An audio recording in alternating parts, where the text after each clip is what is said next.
The Labour Party have been in power for over a month now, and they were elected on a ticket of doing things differently and promising change.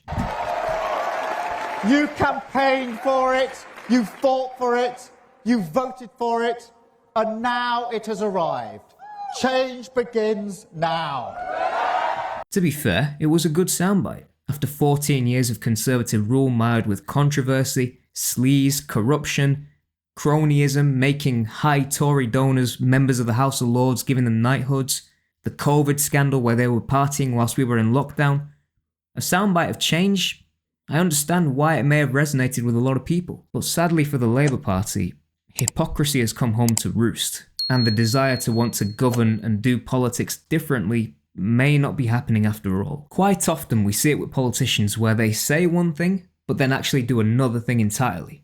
And one of the most prominent in my lifetime, and I will never forgive the man for it, was when Nick Clegg made a promise to abolish tuition fees, and then when in government, saw them skyrocket to new highs. So I've learned to always take what politicians say with a pinch of salt. But even I'm staggered by the level of hypocrisy that the Labour Party is putting on display for the whole world to see right now. Let's break this hypocrisy down piece by piece, and start by looking into the aspect of cronyism. Cronyism being the appointment of friends and associates to positions of authority without proper regard to their qualifications. Now, the Tories were renowned and detested for this when they were in power. I mean, this happened as recently as last year. Tories accused of cronyism as 7 donors handed New Year's honours, knighthoods for financial backers who gave the party more than £5 million. Their behaviour was and is awful, so the Tories are in no position to lecture Labour on morals and ethics, especially after what they've done over the last 14 years. But you would think, under an umbrella of promising change, that Labour would tackle this, they would tackle cronyism head on. But no. What they've actually gone and done is decided to engage in it further and carry on that tradition. It's breathtaking hypocrisy as Labour turns cronyism into an art form. If you thought this Labour government would be any different, then it's not taken long for it to prove you wrong. Since taking office last month, Labour has turned cronyism into an art form, shoving its donors and party hacks into key roles, including straight into senior civil service jobs, which are supposed to be politically impartial and subject to open competition other than in exceptional circumstances. So they're basically doing the same thing that the Tories did, after calling out the Tories for their inappropriate behaviour. When Boris Johnson appointed Dame Kate Bingham, one of the UK's foremost experts on biotechnology, to an unpaid role running the vaccine task force, Labour led the attack on her as a crony, solely because her husband was Tory MP Jesse Norman. Months before the election, Sir Keir promised that Labour would restore standards in public life with a total crackdown on cronyism.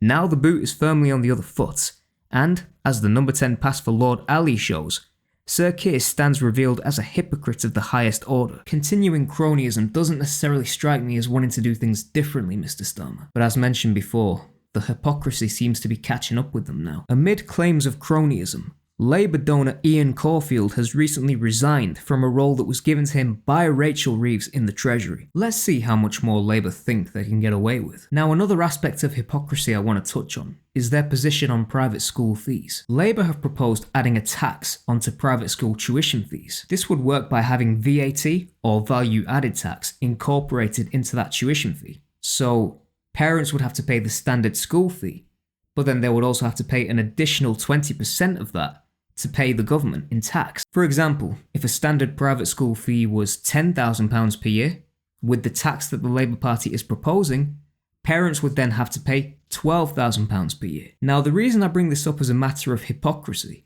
is because a lot of the Labour Party cabinet attended private schools. Privately educated Labour frontbenchers have been accused of hypocrisy over the party's plans to impose VAT on fee-paying schools.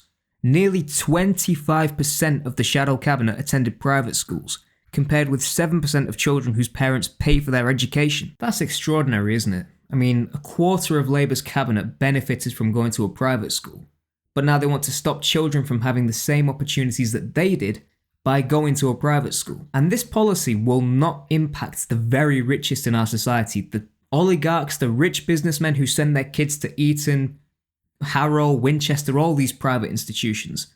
They're not going to be affected by this. They can easily pay the VAT on these fees. It's the smaller families, the working families, as Keir Starmer likes to say, the working families that'll be impacted by this. If they have to pay even more, if they're already struggling with the fees as it is and are then forced to pay more in tax, I mean, that's going to hit the hard-working families most of all. For a party that wants to claim that they represent and serve working families, this, indirectly, is an attack on working families who want their kids to improve and get out of the situation that they're in. Let me assert and call this out for what it is. It is hypocrisy of the highest order. Now, I don't know how they'll turn this around. I mean, Labour seem pretty certain on wanting to charge more for private schools. So, when their cabinet have benefited directly from attending fee-paying schools, I'm not so sure how they will deal with those claims of hypocrisy, but that remains to be seen. It is what it is. It just baffles me that some of these Labour politicians are so full of themselves that if they call something out, they then go and practice in the exact same thing. We have a new education minister, a lady that goes by the name Jackie Smith. Now, she's not currently a member of Parliament, which means, to serve in Keir Starmer's cabinet, she needs to be made a member of the House of Lords. That means she would need to accept a peerage. But there's one problem with that. Jackie Smith fiddled with the expenses by charging certain things to the taxpayer, and as a result of that, she ruled herself out of a peerage after admitting she had been disgraced by the expenses scandal. These included charging the taxpayer for 2 pornographic films, as well as claiming more than £20,000 a year to fund her family home, and for including receipts detailing items such as a bath plug. So she categorically ruled herself out from accepting a peerage. But what has she done now 15 years later? She's gone ahead and accepted a peerage, despite saying that disgraced people should not go to the House of Lords. I mean, you really cannot make this up, can you? It's just the hypocrisy here is off the charts. And this is all within the first 2 months, by the way. We're only 2 months into this new government, and we're already seeing all of these things pop up. I don't know. The world of politics has always been a very strange place to me, but it's ordinary people that get impacted by this, which is why I want to call this out for what it is. It's cronyism, it's hypocrisy, it's rank disorder, it's all those things clumped together in one giant congealed ball of Labour hypocrisy. But for the sake of having a laugh, let's go ahead and look at some of Keir Starmer's U-turns, and believe me, there are a lot of them. Sorry about the video quality in advance. I want to pay tribute to Jeremy Corbyn, who's a friend as well as a colleague. You wouldn't call Jeremy Corbyn a friend? No. We have to make the case for freedom of movement. We don't want open borders.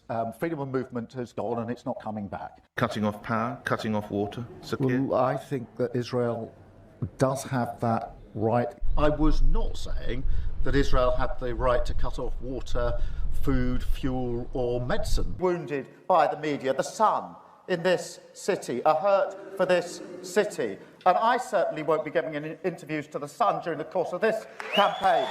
Did you write an article for some newspaper the other day? Surely that's not going to gain you any support across the Northwest. Would you write for them again, Sir Keir? I would do, yeah.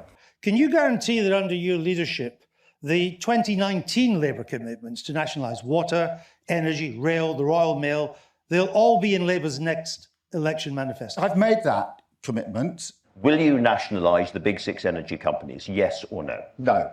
No, you will not. By the Home Secretary was the wrong decision, and I think it was a rushed decision. In 2019, you said stripping her of her British citizenship was the wrong decision. She's lost her appeal to regain it. Should she be allowed to appeal again? Should she be allowed back here in order to face justice in the UK? I think the court decision yesterday is the right decision. The Labour Party in opposition needs to be the Labour Party in power, and a government doesn't go on picket lines. A government tries to resolve disputes. I'm really pleased to be here this morning supporting the staff at McDonald's who are on strike.